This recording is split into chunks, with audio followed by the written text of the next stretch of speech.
So we've been talking about simple interest.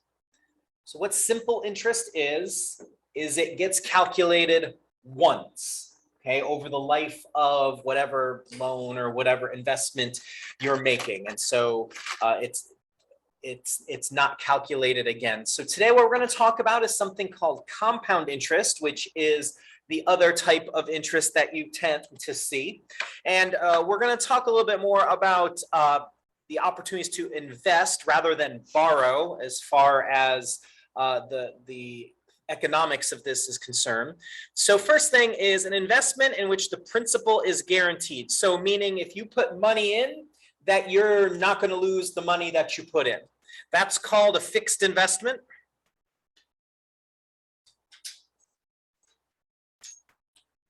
And examples of that are what's called certificates of deposit, which are abbreviated as CDs, and also savings accounts at the bank. Okay, those are investments that you can make that you are not going to lose you're not going to lose your money. And in those cases, interest rates are low, but they're secure. Meaning you're going to make the money because they're based on things that don't change. So certificates of deposit, they are based on things that the federal government does. Savings accounts are guaranteed that if the economy collapses, whatever's in your savings account will still be there. Okay, so now next for what's called a variable investment. Neither the principal nor the interest is guaranteed.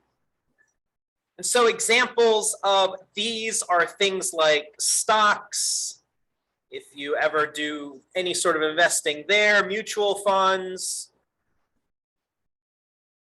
IRA accounts, etc. Things people tend to use for planning for the future, for retirement. So often the higher often the higher the interest rate, the higher the risk associated with that sort of investment. So different people are comfortable with different levels of risk when they are thinking about these things. Myself, I am not super risky person. So in my life, when I've done my investing, I've kept things kind of middle of the road because I don't want to see everything go down the drain. It just depends on what kind of risk. Some people like no risk at all and go toward the CDs, and it's going to take a lot more money. Some people don't invest at all. It just depends on what your life strategy is and what's important to you and things like that. So compound interest is where we get. So interest that becomes part of the principal is called the compound interest.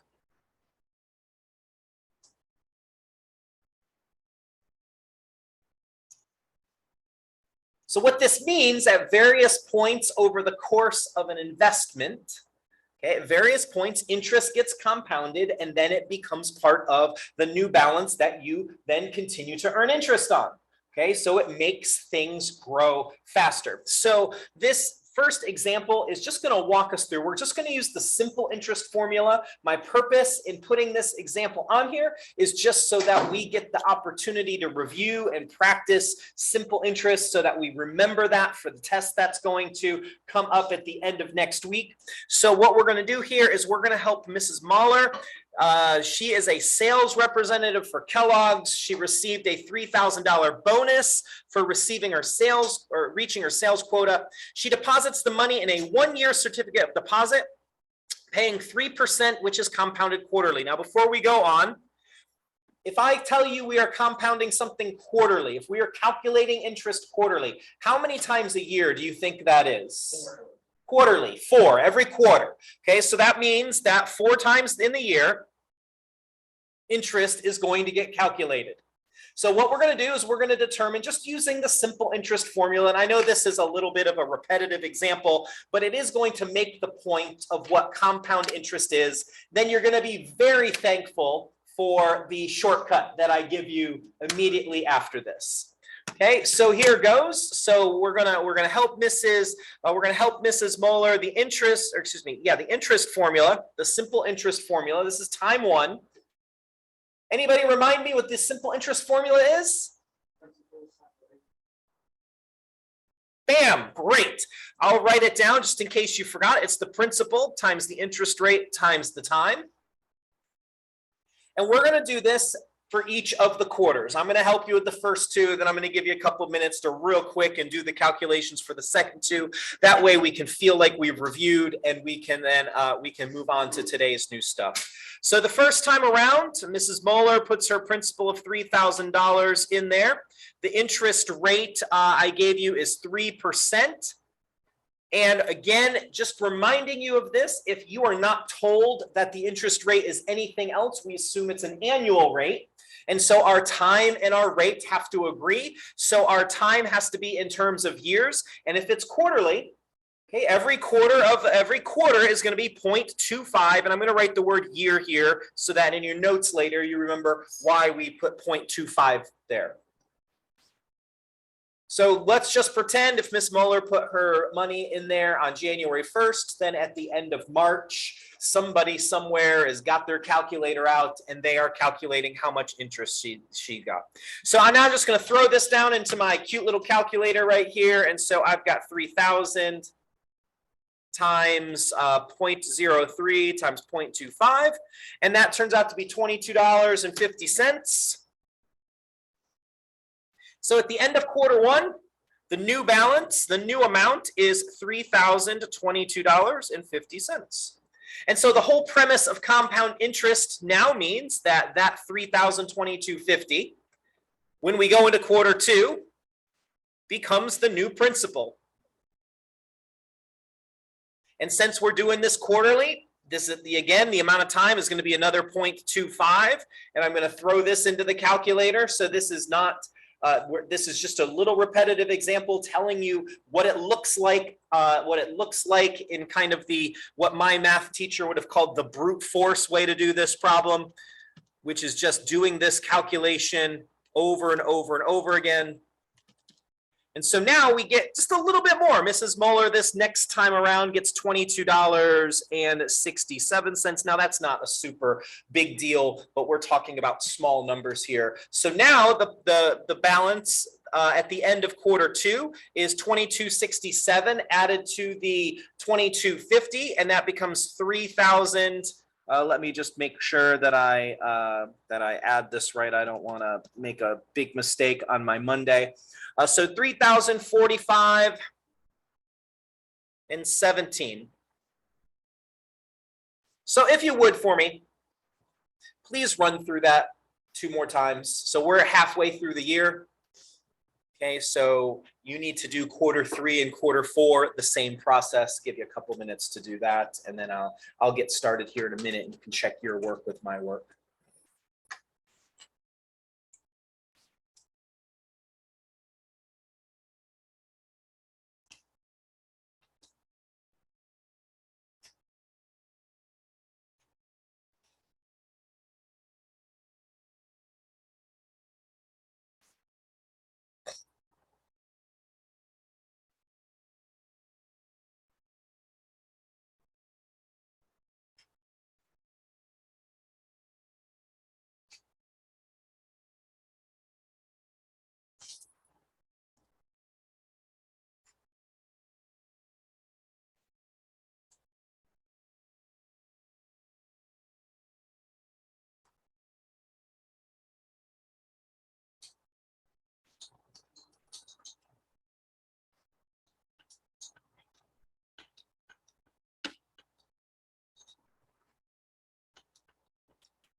There'd probably be all sorts of issues there.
All right, so what I've done here, what you have done, again, you're thinking, why are you making me go through this? My point here is just so that you understand what compound interest means. Okay, it means that Mrs. Mueller has invested this for a year, and instead of just doing PRT, the 3,000 times the 0.03 times 1 for the whole year, instead of the interest being calculated one time, okay, in compound interest, you at different times, the amount of interest you earn becomes part of the principal, so you're earning a little bit more interest. Your money is growing a little bit faster than it would have. So the third time around, you took the $3,045.17 balance times the interest rate, which is 0.03, and then the next quarter of the year, this is the third quarter of the year, and that came out to be $22.84, which now ups Mrs. Mueller's total to $3,068.01. And then one more time around, we threw that down for the last quarter of this 1 year that she's investing, and it's $3,068.01 times 0.03 times 0.25, which comes to 2301, making the final amount $3,091.02.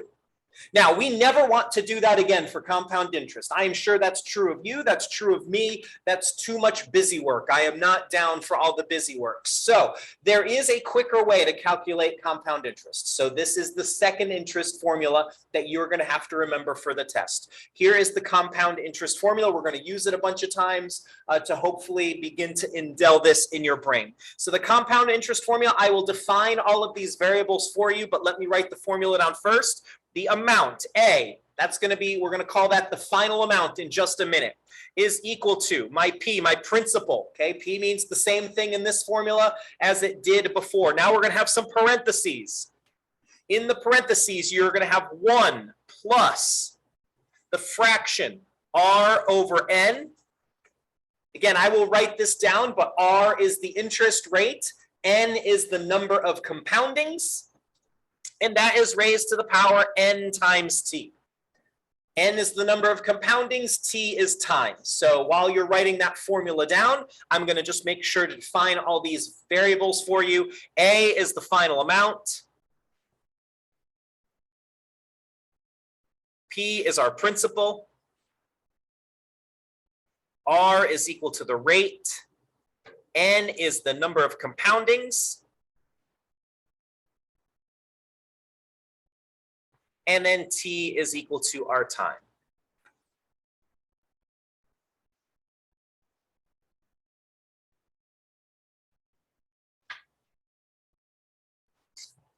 Now we could have, we're not going to, because I don't want to continue to bore you with Mrs. Mueller and her investment, but I verified this while you were working the problem. We could plug in all these values into the Miss Mueller problem, and it does come out to be $3,091.02.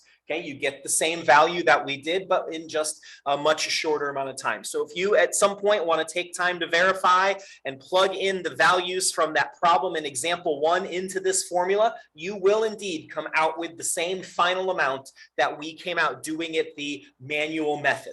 But we're going to move on to a new example just to get our practice. So Kathy, she's investing $2,500 in a savings account with an interest rate of 2.8%. So it's a small interest rate. She's not being too ambitious here, but that's okay.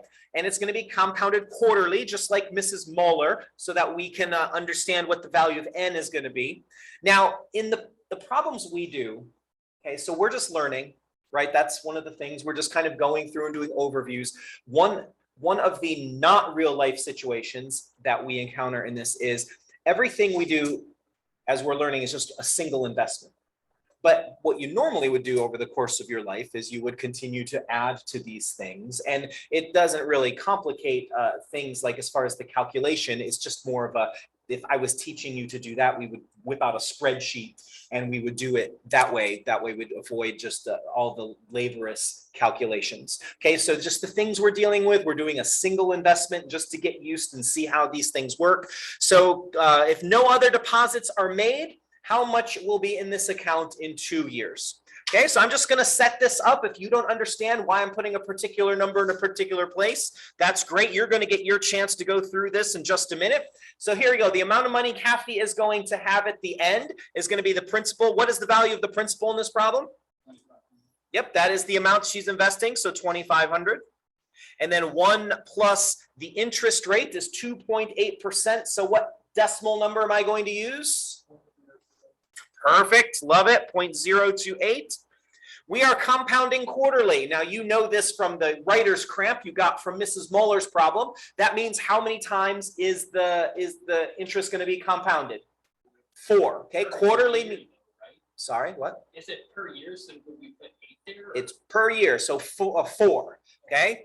And then we take care of the amount of time in the exponent here. So up here in the exponent, it's n times t, so it's the number of compoundings, which is 4, times the amount of time, which is the 2 years. And that takes care of making sure that I've got all of my years done.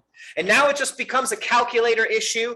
If you want any advice about popping this into your calculator, I always encourage students, do this part in here first. So what I'm going to do in my calculator, I mean, I could put the whole thing in like that on this particular calculator, but most of you have calculators that function a little simpler, which I recommend because I don't need all this power. What I would do if I were you sitting at your chair is I would say, okay, 0.028. I'd start with that fraction divided by 4. I'd start with that. And then you get 0.007. Then I'm going to add 1 to that. That's the parentheses, so plus 1. And I get 1.007. I'm going to pause. You don't need to pause, but I'm just going to rewrite this now. So now in the parentheses, I got 1.007, and 4 times 2 is to the 8th power. So continuing on with my calculator, I'm going to take that 1.007. I'm going to raise it to the 8th power. I don't, if you do write this next step down, no rounding. I don't want you to accidentally get round off error. Keep that number in your calculator so that all the significant digits are still there in the calculator's memory. And now I'm going to multiply it by 2,500. We'll round at the very end of the problem. Make a little note to yourself. Don't round till the end, okay? If you're making an investment, you want all those pennies. They will add up over the years. And what we get there is $2,643.48.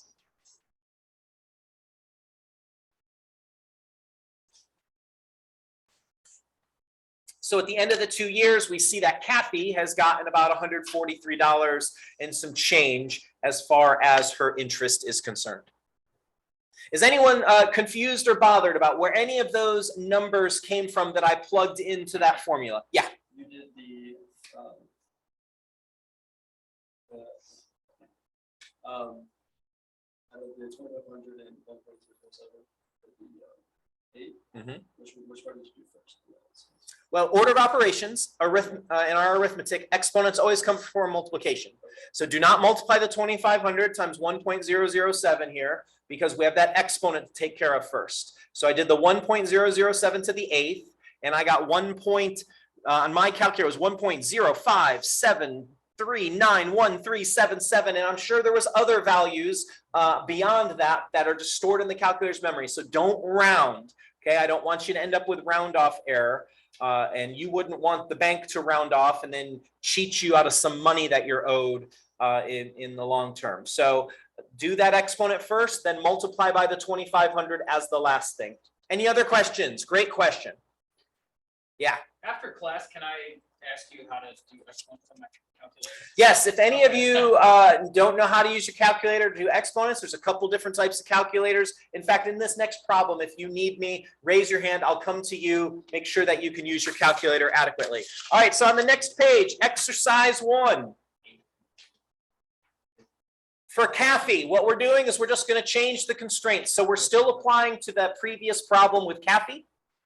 Calculate for her the amount after 2 years if the interest rate is compounded monthly. So the only thing we're changing about the previous problem is instead of quarterly compounding, it's monthly.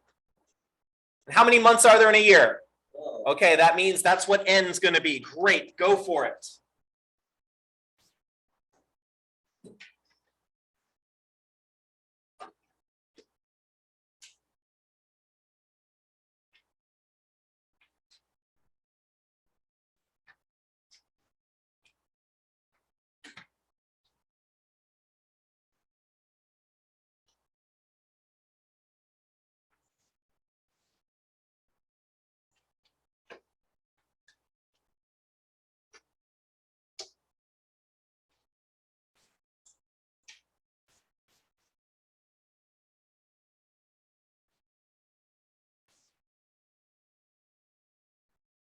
Did you see how to use the calculator? Yeah, he did too. Thanks.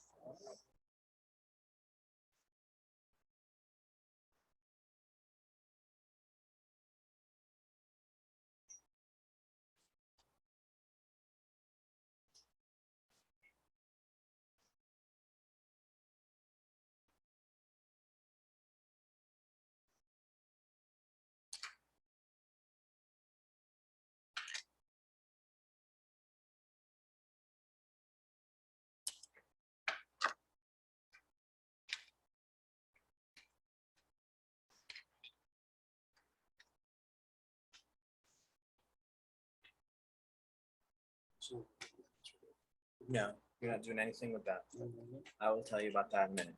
You're looking back at you're not doing anything with the chart at the bottom of the page. You are now referring back to Kathy in example 2, and you're using the information there, and we've changed one bit of information. Instead of compounded quarterly, now we're compounding monthly.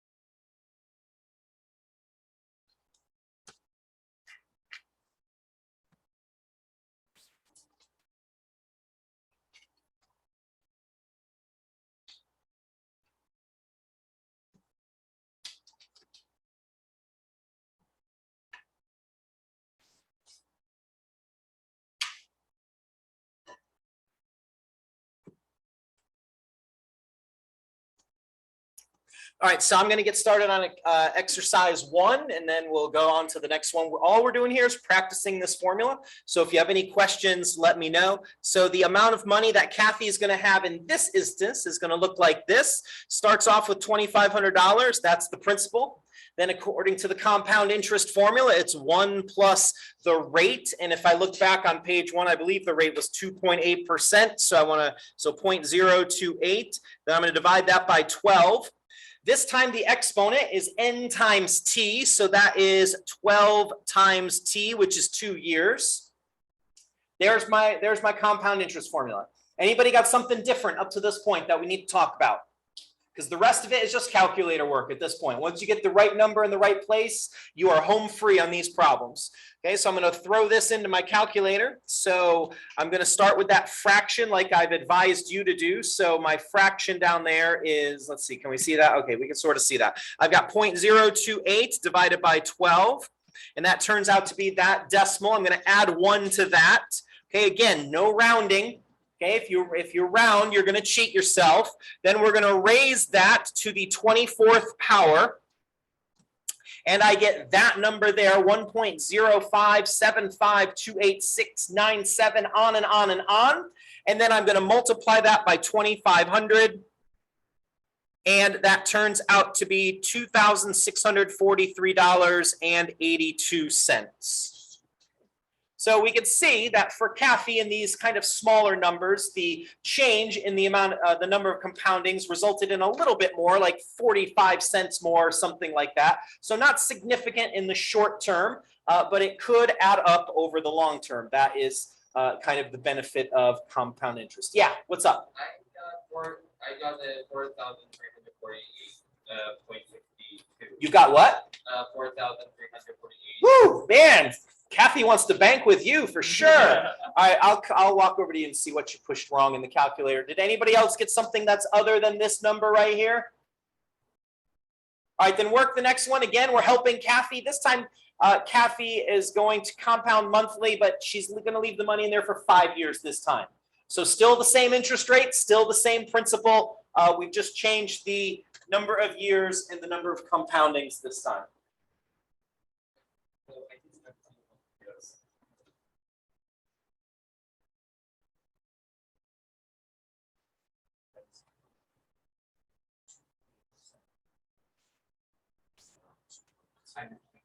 That's okay.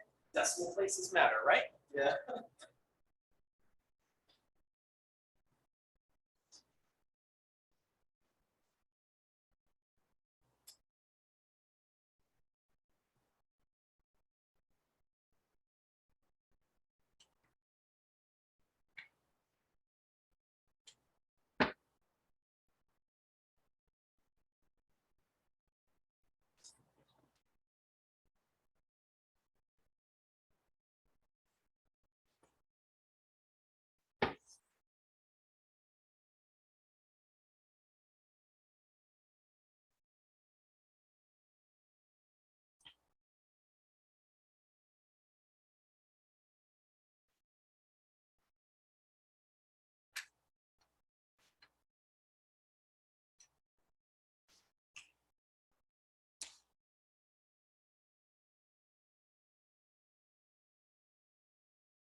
All right, so again, just plugging and chugging. If you get something different in me, let's talk about it. It might be just as easy as a wrong decimal place like we just saw. So once we get over those sorts of things, I'm hoping compound interest is a pretty straightforward thing. So the amounts here again, Kathy starts off with $2,500. And then we have 1 plus the 0.028. We're still doing this monthly, so 12. And this time though, we're changing the amount in years. So it's up here, it's 12 times 5. So now that exponent is going to be 60. So again, I'm just going to now go to my calculator. I'm going to go through the whole process again. So I've got the 0.028. Whoops, that's not right. Let's try again. 0.028 divided by 12. Then I'm going to add a 1. And then now that's the stuff in parentheses right there. Now I'm going to raise that to the 60th power this time because we're leaving it in there for 5 years. And that gives me this number, 1.15 and some change. Then I'm going to multiply it by 2,500, and I end up with $2,875.22. So that should be the number we're all looking at, 2,875.22. Again, anybody get anything different than I got? Anything we need to talk about? Okay. Well, the reason for this chart was not to confuse anybody that there was any calculations going on here. Just wanted to give you a quick example. I know you don't take math classes for potential life lessons, but I did want to offer one to you just in case you are interested. So like the way I live my life, I'm not saying these have to be your values. I'm just telling you what mine are. I'm not into money. I'm not into possessions. You can tell by the way I dress that I'm not into fashion.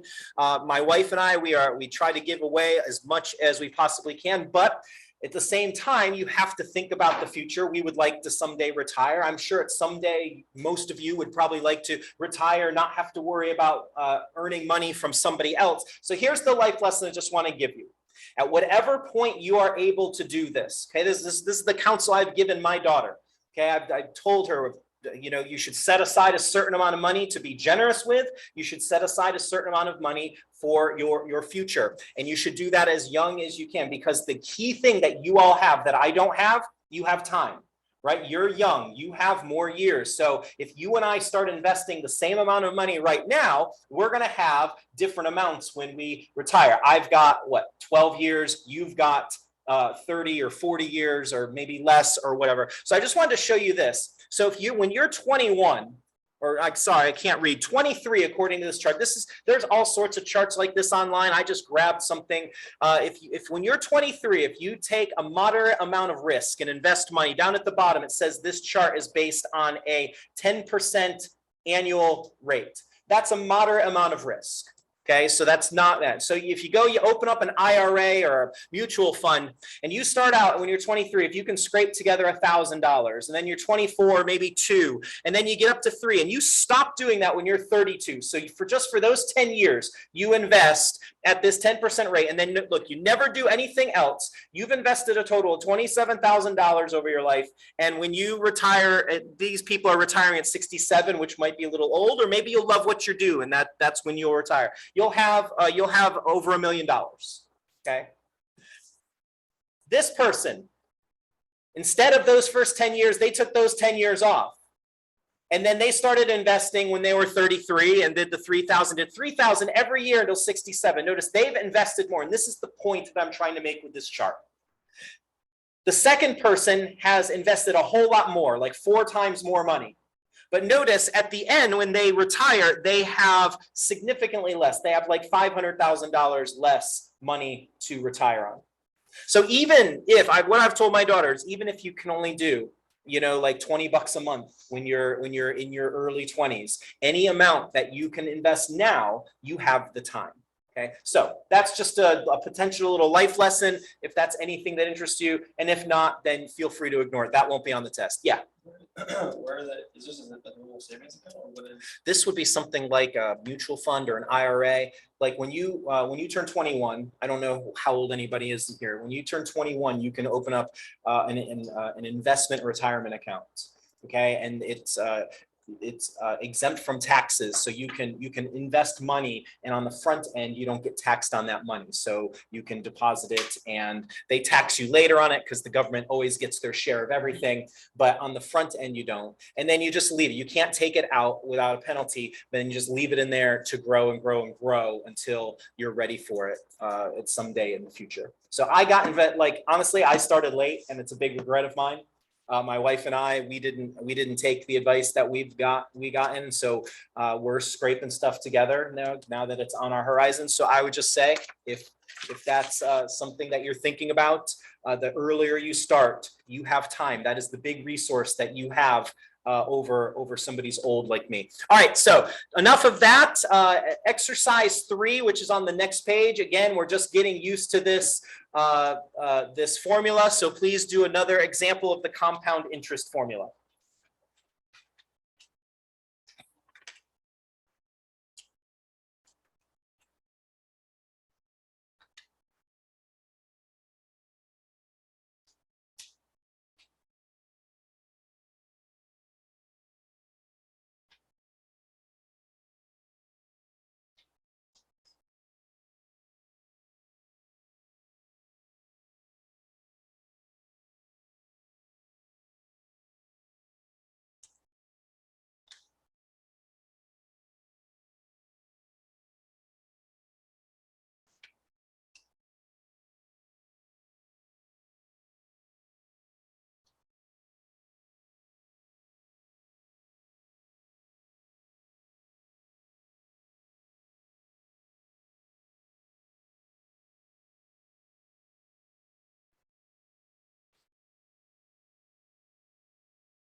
All right, so I'm just going to get started here. Check your work with my work. If we got any point of divergence, let me know. So Joe makes the maximum yearly IRA deposit for his age, which is $5,000.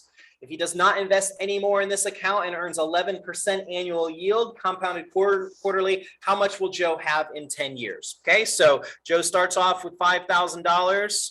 1 plus the rate is 11%, so 0.11. Compounded quarterly, so that's divided by 4. And then the power is the number of compoundings times time. So the number of compoundings is 4, and my time is 10. Okay. Once again, that is the key step. So the key thing for you is find a way, whether you write the formula on a 3x5 card or you have a different way that you remember things long term. That is what I'm not going to give you that formula on the test. Okay, you have to remember that. And you can see once you get the numbers in the right place, the problem is not a big deal after that. So I've got the 0.11 divided by 4. I'm going to add 1 to that, and you can see we've got 1.0275. I'm now going to raise that to the 40th power. So I get that 2.95. So it means that he's almost going to triple his money. So now we're going to multiply by about 5,000. So in the course of the 10 years, it becomes $14,799.37.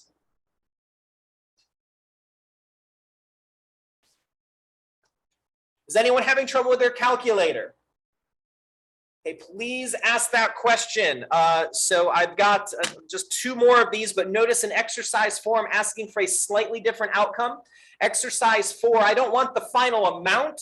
You're going to find the final amount. You have to, because that's what the compound interest formula gives you. But I ask for just what is the interest. So at the end, you'll have 1 extra step to make. See if you can figure it out. If you can't, then you'll learn and you'll be able to do it in exercise 5.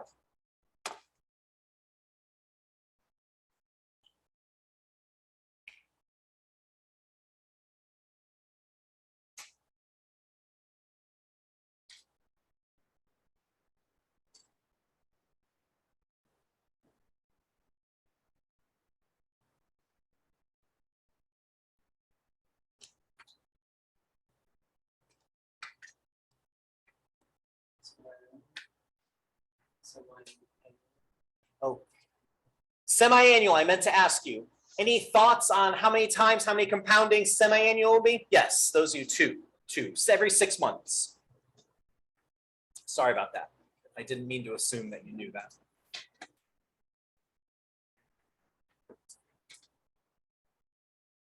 The big ones you'll see as you're going through your homework, semi-annually, quarterly, monthly. You might see a weekly, which would be how many? 52. You might see a daily. Daily reverts back to the banker's rule. When you see daily, you would use 360. Yeah, so just keep that in mind as you're going through. But the big ones are quarterly. Quarterly and monthly are the probably 90% of the problems.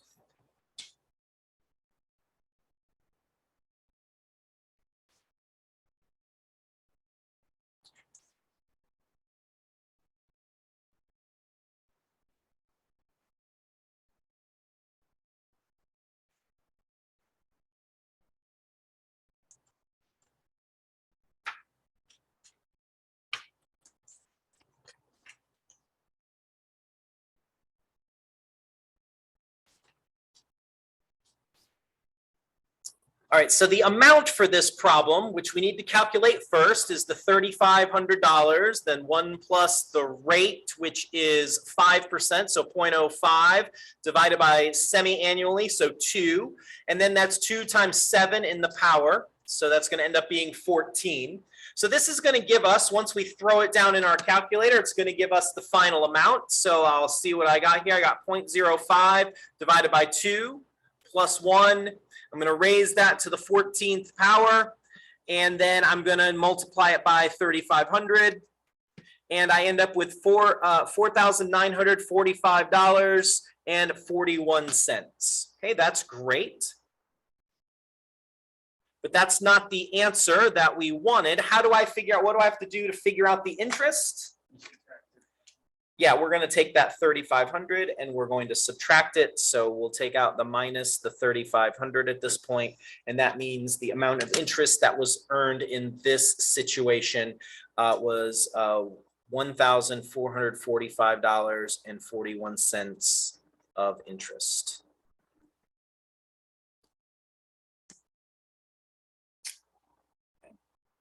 Any questions, comments, concerns about that?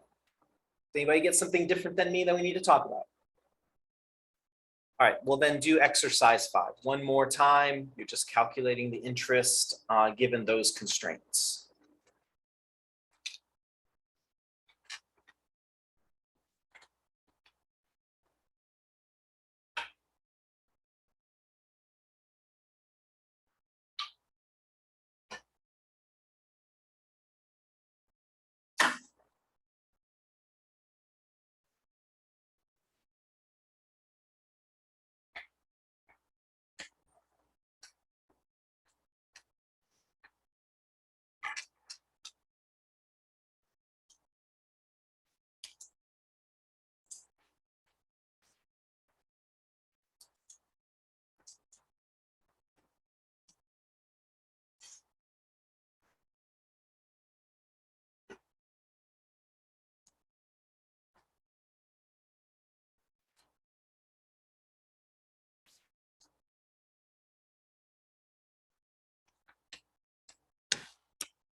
All right, so the amount of principal is 10,000. 1 plus the 0.085 divided by 12 because we're compounding monthly, and then 12 times 4 years up there in the exponent gives me a grand total of $14,032.65. the question asked simply for the interest, not the final amount. Just make sure you read your question carefully. And we end up with $4,032.65. Okay, we just got a couple more things, but everything's based on this compound interest formula. So there's not really much new, just kind of a different sort of application. So the next thing is what's called the effective annual yield. The effective annual yield is a way to compare investments that might have different compoundings, different interest rates. So the effective annual yield, I'm just making you write this down to hopefully maybe remember it. The effective annual yield, which is also sometimes called the annual percentage yield or the APY.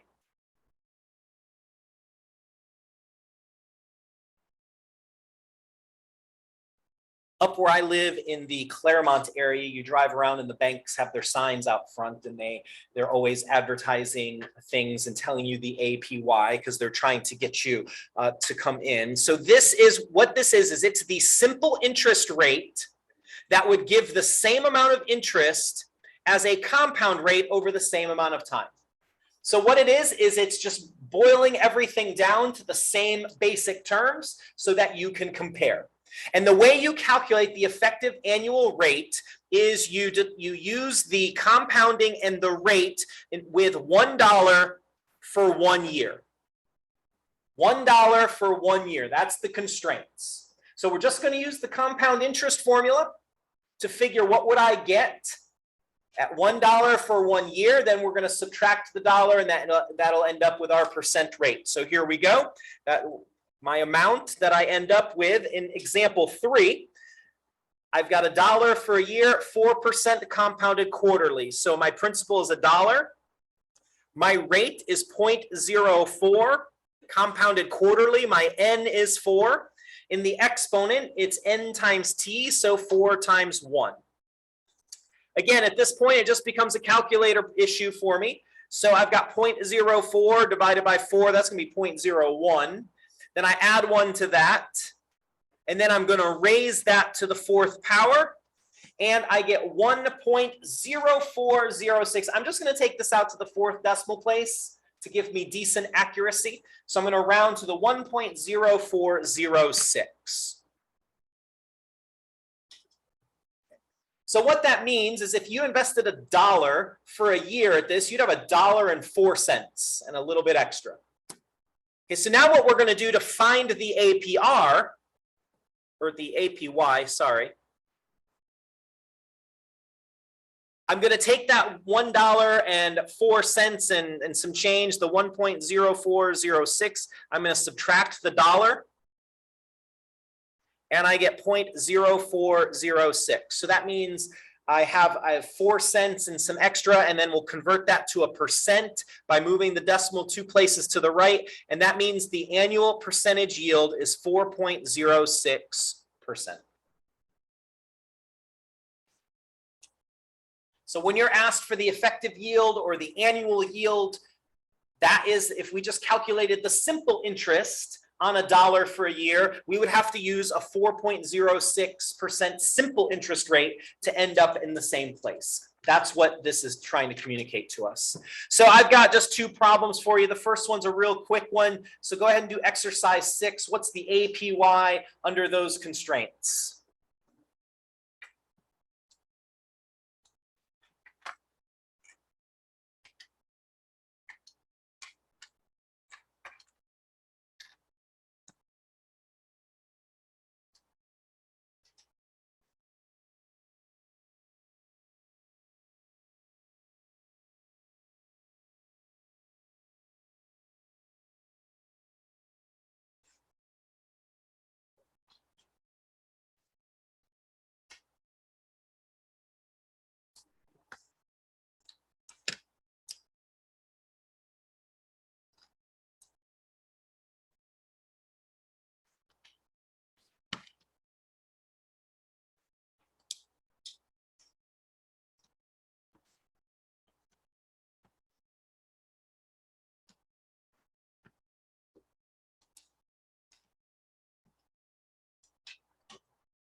All right, so just plugging the appropriate number in the appropriate place. So the amount that I'm going to have, here's the compound interest formula. We've got $1, and in parentheses, 1 plus the rate, which is 0.035 divided by 12.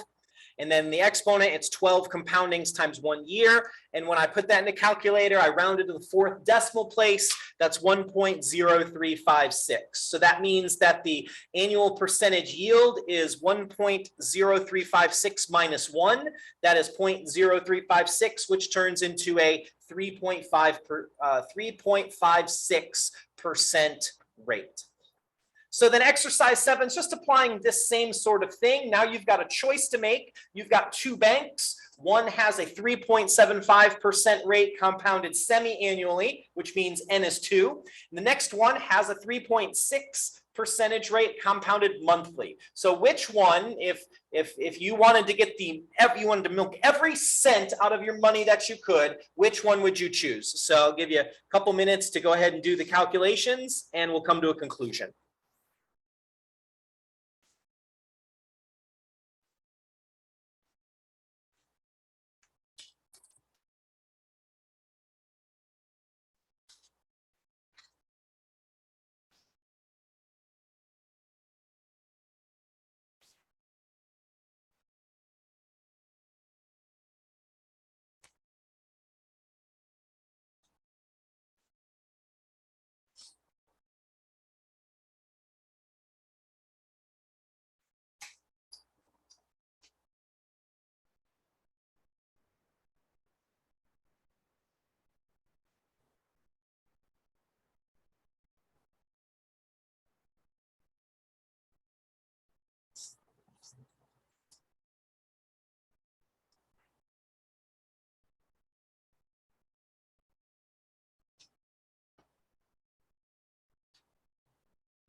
All right, so just the busy work of the problem is right in front of you. If you're still working, keep working. I'll leave it up here for a few moments. If you're not working, then check your work with mine. In the first example, I've got 0.0375. That's the rate divided by 2 compoundings plus 1. And then that's raised to the 2 compoundings times 1. So just squaring it for a grand total of 1.0379. To find the annual percentage yield, that's 1.0379 minus the dollar, leaves me with the 0.0379, and as a percent, that's 3.79%. For the second investment, you've got the 1 plus 0.036 is the rate divided by 12 compoundings. Then we're raising that to the 12 times 1 year, and that's 1.0366. So the annual percentage yield is 1.0366 minus the 1, which is 0.0366, which is 3.66%.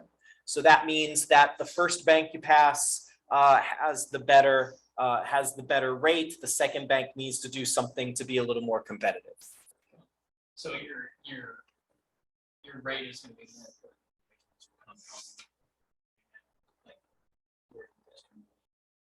Right, both of those things work together, both the rate and the number of compoundings. So yes, that the number of compoundings will give you a little bit more money in the long term, but if the rate is significantly more, like as you can see here, we are doing 6 times more compoundings, but the rate was, it's apparently significantly more, so that my annual percentage yield held up with the first one. All right, one more thing. You're almost done with me. You're doing good. Not too many yawns today. No one's quite fallen asleep just yet. The last application of our compound interest is something called the present value. And our book makes a big deal out of this and gives a separate formula. I am into memorizing as few formulas as I possibly have to. So we're just going to continue using the compound interest formula. So the present value is the principal needed now. The principal needed now in order to have a predetermined amount of money in the future is called the present value. So what that means is if you determine that you need $100,000 in 20 years for some goal you have, how much money would I need now to invest in order to have this? Okay, so for instance, when my daughter was born, my wife and I figured, we were hoping for some scholarships and things, but we figured we would need about $20,000. So I did a calculation like this to see how much, if we had that much that we could just do all at once, or if we were going to have to do a little at a time. So it just became a present value problem. What did we have to do in that moment to have our goal? So for example, my last example of the day, Denise would like her daughter to attend college in 10 years when she finishes high school. How much money would she have to invest now in a 529 plan? So if you have kids, or if you are planning on having more college in the future where you'd have time to save up, there's a special kind of plan that is tax-free called a 529 college plan in order to have $35,000 in 10 years. So we're going to assume that the plan is going to earn about 9.5% interest compounded monthly. Okay, so here we go. All we're going to do to determine the amount of money now is we're going to use the compound interest formula, and we're going to swap out the values. So now this $35,000, that's not the principal any longer. That's the amount I want to have at the end. So I'm going to put the $35,000 over here, and then that's equal to the present value is basically just what principal do I have to start out with. So it's P times 1 plus R over N, so my rate here is 9.5%, so 0.095 divided by the number of compoundings, which is 12. And then it's 12 times the amount of time, which is 10 years in this problem. So Denise is giving herself 10 years to do this. So what I'm going to do is the same thing I've been doing, and then I'm going to show you how to use your calculator to make this maneuver. Okay, so I've got $35,000. Is equal to P times, and then I'm going to figure out what that number is going to be. So I got the 0.095 divided by 12. I'm going to add 1 to it like we've been doing all along. I'm going to raise that now to the 120th power. And that's 2.576. I'm not going to round. I'm just going to write down where we're at. 2.57605. I'm just going to draw some dots. I have told you, do not round.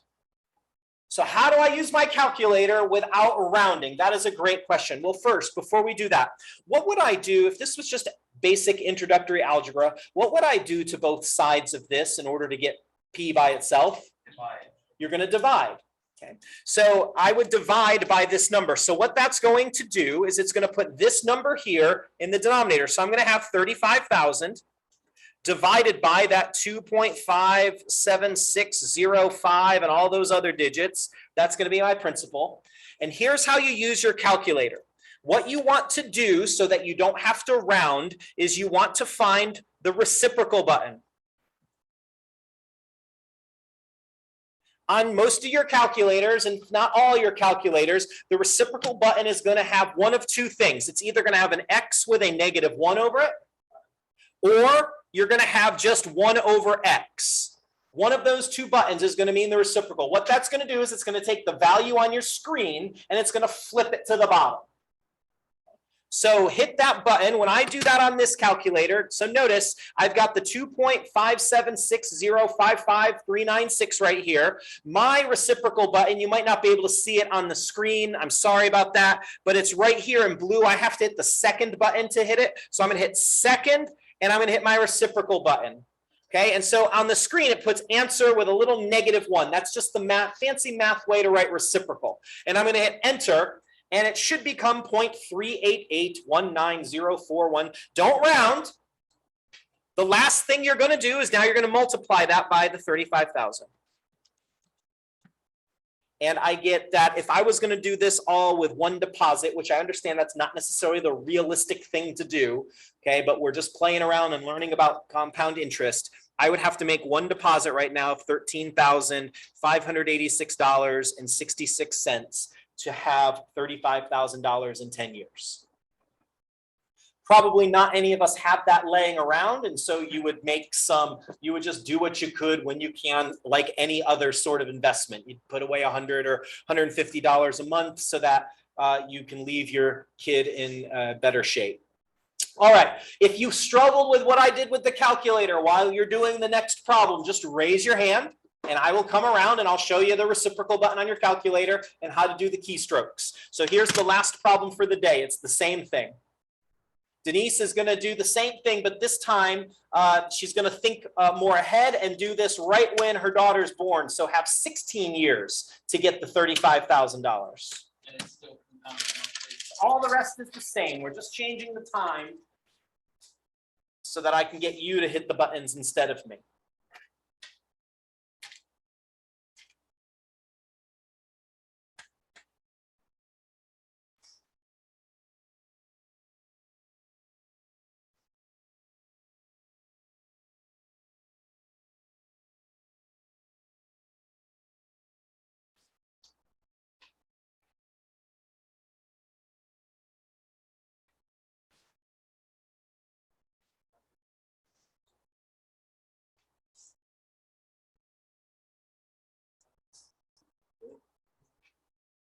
That changes, let me know. I'm here for you.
All right, so I've just plugged in the numbers. So the amount we want at the end is 35,000.